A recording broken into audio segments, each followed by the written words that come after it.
l'invité de la matinale. KTO Radio. Et on rejoint Lourdes maintenant où l'assemblée plénière d'automne de la conférence des évêques de France débute ce matin. Et on retrouve notre envoyé spécial à Lourdes et directeur de la rédaction de KTO, Étienne Loraillère. Bonjour Étienne. Bonjour Maxence. Alors c'est toujours un moment particulier, ces assemblées plénières et encore plus celle-ci car c'est la première sous la nouvelle présidence du cardinal Jean-Marc Aveline élu au printemps dernier. Oui, tout à fait. Vous l'avez dit, l'un des faits notables de cette assemblée, c'est qu'elle va être présidée pour la première fois par le cardinal Aveline. Il a été élu, souvenez-vous, par ses pairs lors d'un vote aux allures de plébiscite au printemps dernier et sa personnalité a suscité aussi l'attention à Rome au moment du conclave. Il a pris ses fonctions donc au 1er juillet dernier, mais c'est donc sa première assemblée plénière qu'il préside. On sait que le cardinal Aveline a consenti à accepter cette charge de la présidence de la CEF sans la souhaiter. Être président de conférence épiscopale, c'est une responsabilité qui expose et déjà, il a été bousculé dans les médias sur la gestion d'affaires d'abus à Marseille. Son diocèse a réfuté sans délai les articles le mettant en cause, mais cela dit combien la problématique des violences sexuelles demeure sensible dans l'Église en France, présente, importante. Et puis, le président, vous voyez, c'est aussi celui qui donne des impulsions durant une assemblée plénière, à la fois pour sa préparation, dans l'élaboration du programme, mais aussi au fil des jours, des travaux, et des impulsions qui peuvent être décisives dans cette assemblée qui est le moment d'expression du travail collégial des évêques. Il faudra donc être attentif ces prochains jours pour mesurer la marque du cardinal Aveline. On va revenir sur ce programme, mais tout d'abord, Étienne Loraillère, il y a de nouvelles têtes également au sein de cette assemblée. Oui, de fait, sur la centaine d'évêques français en métropole, en Outre-mer, il y a eu en un an une dizaine de nominations épiscopales par le pape François puis le pape Léon XIV. Et on peut noter depuis la dernière assemblée de mars, l'arrivée par exemple du frère Éric Bidot à Tulle, de monseigneur Jean Pelletier-Amande ou encore du père Yor Rancia, évêque pour les Ukrainiens byzantins. Et donc cette assemblée plénière commence ce matin par l'accueil et la rencontre avec le patriarche de Constantinople, Bartholomée Ier. Pourquoi cette visite ? Eh bien, c'est le cardinal Aveline qui l'a invité. Le patriarche œcuménique de Constantinople est le primus inter pares, le premier des patriarches orthodoxes dans l'ordre honorifique. Je ne sais pas si vous le savez, mais Bartholoméos Ier entretient une histoire, un lien étroit avec la France, un grand francophile. Lors de ses études à Rome, il logeait au séminaire français. Ce sont durant ces années d'ailleurs qu'il a appris le français. Et comme patriarche de Constantinople, il a effectué de nombreuses visites officielles en France. La dernière, c'était au printemps 2024 à Paris. Et figurez-vous qu'il est aussi déjà venu à Lourdes, invité par les évêques de France. C'était il y a 30 ans, 4 ans après son élection. On était en 1995. C'était alors le pontificat de Jean-Paul II, avec qui Bartholoméos portait un souci commun pour l'unité des chrétiens, mais aussi pour une conscience écologique chrétienne. Ces bonnes relations, elles se sont poursuivies durant le pontificat de Benoît XVI. Et on peut dire qu'elles se sont multipliées avec le pape François autour de la sauvegarde de la planète, la maison commune. Le patriarche Bartholoméos n'est pas pour rien dans la jeunesse de l'encyclique Laudato Si ou de la journée de prière pour la sauvegarde de la maison commune le 1er septembre. Bartholoméos était aussi aux côtés du pape François pour promouvoir la paix, la fraternité, avec une préoccupation commune pour les migrants. On se souvient des visites communes au camp de Lesbos auprès des migrants, et puis aussi autour de la synodalité. Là, c'est donc le cardinal Aveline qui a invité le patriarche Bartholomée à venir s'exprimer devant les évêques de France. C'est l'année du 60e anniversaire du Concile Vatican II. C'est aussi le 1700e anniversaire du Concile de Nicée qui a débouché sur le Credo. Et à la fin du mois, d'ailleurs, Bartholoméos recevra le pape Léon au siège du patriarcat au Phanar à Istanbul, et ils sont ensemble en pèlerinage sur le site historique de Nicée.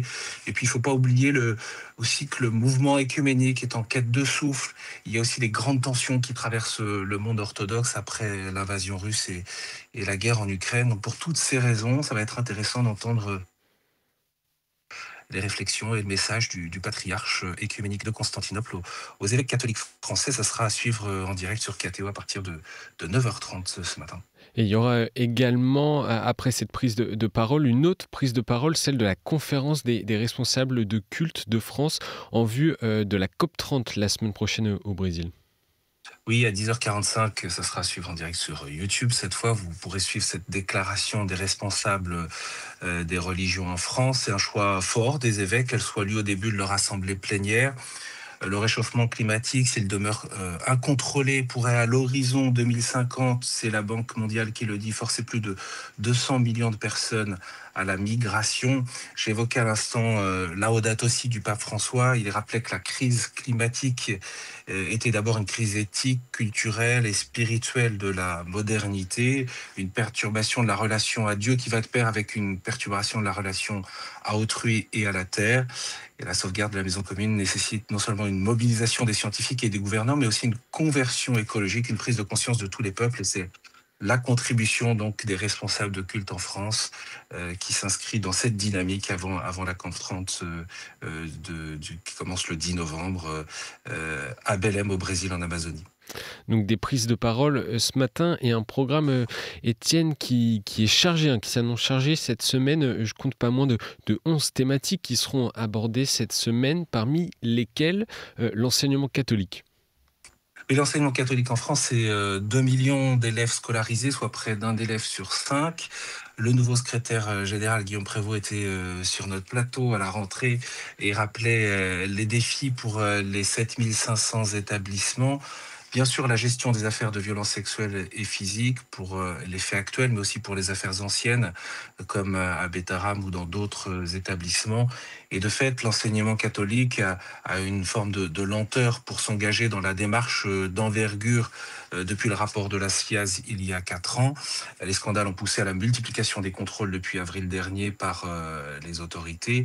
Près de 850 établissements ont été contrôlés, le tout sur fond de tensions exacerbées par des rapports parlementaires qui ont alimenté la suspicion contre le caractère catholique, le caractère propre des établissements. On a vu aussi des mises en cause ces derniers mois pour des non-respects de la laïcité. Et au fond, dans cette période déstabilisante pour les établissements, une réflexion de fond s'impose. On sait pourquoi, durant des siècles, l'Église s'est engagée autant dans l'éducation des jeunes en faveur de leur instruction. Mais aujourd'hui, qu'est-ce qui définit une école catholique ? Pourquoi cet engagement mérite-t-il d'être poursuivi ? Quelle liberté pour chaque établissement dans un contexte de laïcité à la française ? D'ailleurs, une liberté qui est bien plus grande que ce qu'on imagine d'ailleurs, mais qui suscite des débats. On a vu les polémiques autour des cours d'éducation affective, relationnelle et sexuelle, encore sur la question de la prière en classe. Qu'est-ce qui fait la richesse et la particularité de ce réseau d'écoles en France ? Bon, voilà, autant de questions qui appellent à la fois la mobilisation des évêques français, mais aussi les communautés chrétiennes, et puis aussi le besoin d'une feuille de route, et c'est ce à quoi vont s'atteler les évêques pour donc une feuille de route pour la nouvelle équipe du secrétariat général de l'enseignement catholique qui a pris ses fonctions là au 1er septembre. Vous avez parlé 4 ans après le rapport de la SIAZ, et cette publication, la lutte contre les violences au sein de l'Église demeure une préoccupation majeure pour les évêques, et un temps de travail mercredi après-midi qui est prévu également. Oui, le rapport de la SIA s'est focalisé sur les victimes mineures. Il a suscité, rappelez-vous, la réaction des évêques de France par la création d'une instance nationale indépendante de reconnaissance et de réparation, l'INIR, qui a reçu pour mission d'accompagner donc les personnes victimes de pédocriminalité quand elles étaient enfants, pour porter le devoir de justice, notamment quand les faits sont prescrits, et aussi pour proposer un chemin de réparation. 1745 personnes ont saisi l'INIR depuis sa création. Mais l'INIR a été lancé avec une date de fin, si je puis dire, une date de fin de mission qui est fixée à l'été 2026. Les évêques ont donc une année pour définir comment transformer l'INIR en une structure pérenne. Ils en ont le souhait. Les échanges vont se poursuivre donc tout au long de cette semaine. Pour financer l'INIR, il y a la question de la fonds de dotation qui s'appelle le fonds CELAM, pour justement pouvoir contribuer à alimenter ce fonds qui permet les réparations, le volet financier des réparations pour les personnes victimes. Puis un troisième aspect de la discussion qui porte sur la mise en place du dispositif d'accompagnement pour les personnes victimes majeures au moment des faits. Là, on peut dire que les discussions se prolongent car s'il y a une décision prise, il y a du tiraillement sur la mise en œuvre du dispositif. Le cardinal Aveline, à nos confrères de la Croix, disait dans une interview mi-septembre que c'était l'un des chantiers prioritaires. Il indiquait par ailleurs qu'il était nécessaire d'élargir l'approche à certaines formes de violences moins apparentes de prime abord, les violences physiques, morales, psychiques et spirituelles. Et les évêques de France vont échanger aussi sur la place et l'accompagnement des prêtres condamnés pour violences sexuelles. Oui, rapidement, on se souvient de la polémique cet été après la nomination d'un prêtre condamné en 2006 à 5 ans de prison pour viol d'un adolescent qui était nommé donc au poste de chancelier dans le diocèse de Toulouse, tollé sur les réseaux sociaux, tollé des fidèles, et aussi intervention par un communiqué assez rare de la présidence de la conférence épiscopale.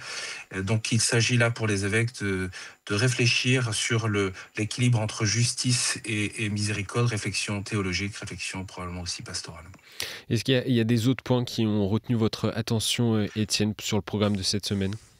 Oui, je peux en citer rapidement quelques-uns. La situation politique de notre pays, avec l'intervention du politologue Dominique Régnier, l'intervention du Secours catholique. Le président vient faire le point alors un plan social a été annoncé mi-octobre avec la suppression de 130 emplois. On sait que la situation est tendue pour les associations engagées dans le domaine caritatif. Il y aura aussi une visio avec le patriarche latin de Jérusalem, le cardinal Pizzaballa et le consul général de France à Jérusalem, autour du moyen que les évêques ont de soutenir concrètement l'Église en France, les communautés chrétiennes de Terre Sainte. Ça fait suite à la visite de la présidence en Terre Sainte, une réflexion sur les ministères institués, celui de catéchisme, la suite du travail synodal, une réflexion autour des JMJ 2027 en Corée, sur les radios également, et puis le chantier des 3 ans sur lequel la présidence de la conférence des évêques de France va s'atteler comme chantier prioritaire. Programme très chargé. Donc, un mot sur la présidence de Monseigneur Aveline. Quels sont les enjeux principaux auxquels sera confronté le cardinal? Je dirais juste que, en tout cas, son souhait, vous l'avez compris à travers ce programme, est d'aborder toutes ces grandes problématiques à la fois pour l'Église aujourd'hui et poursuivre les chantiers sur la lutte contre les abus. Mais c'est aussi, je l'indiquais à l'instant, établir un programme de travail, une feuille de route sur ces 3 ans pour aussi poser des grandes priorités. On sait que le cardinal Aveline est très attentif à la contribution que l'Église peut apporter à la société et aussi à la dimension missionnaire. J'ai en tête ce que dit souvent le cardinal Aveline dans la mission de l'Église, c'est se tenir sur les lignes de fracture de l'humanité pour servir l'amour de Dieu pour le monde. Voilà, ce sont ces termes, et on observera ça au cours de cette semaine, bien sûr. Et l'Assemblée plénière est aussi une occasion pour les évêques français, on le rappelle, de prier ensemble tout au long de la semaine, avec en particulier une prière pour la paix qui est prévue. Oui, une veillée de prière pour la paix est proposée à tous les évêques samedi soir, une marche au flambeau. Et puis dimanche matin, Monseigneur Chomali, l'évêque auxiliaire du patriarcat latin de Jérusalem, et Monseigneur Rancial, nouvel évêque pour les Ukrainiens byzantins, donneront une méditation spirituelle pour la paix. Ça sera d'ailleurs à suivre en direct sur KTO, donc dimanche à 9h15, de 9h15 à 10h. Et on va suivre donc toute cette semaine cette assemblée plénière sur KTO Radio et KTO TV. Merci Étienne Loraillère, je rappelle, directeur de la rédaction de KTO et envoyé spécial à Lourdes pour KTO. Bonne journée.